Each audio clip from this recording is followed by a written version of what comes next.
In this video, I will show you how to do a refund in QuickBooks Online. So to do this, go and open up QuickBooks, and then what you want to do is here go to Expenses.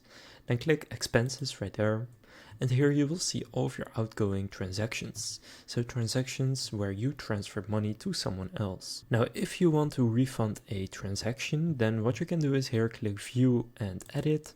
And then from here in the bottom, you can click More, and then you can click Void or Delete. Now, if you void it, then it will keep in your transactions, but it won't be applied to your balances. And delete, then it will be just deleted altogether.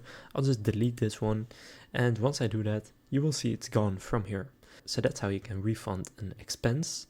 But what you can also do is go to your transactions, then click Bank Transactions. Then here you will see the transactions that were also coming your way. So once clicking on transactions and then bank transactions, usually you will see the ones that are for review, but you can click on categorize right here. Then here just get the transaction that you want to categorize. Now you will see right now in QuickBooks my balance is 63 euros and 12 cents.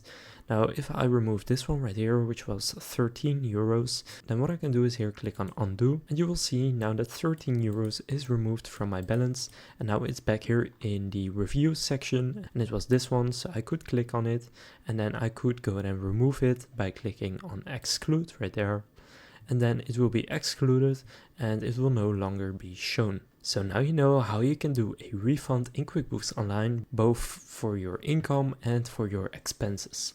If this video was helpful, please consider leaving a like and subscribing to my channel. And with that being said, I will see you in the next video.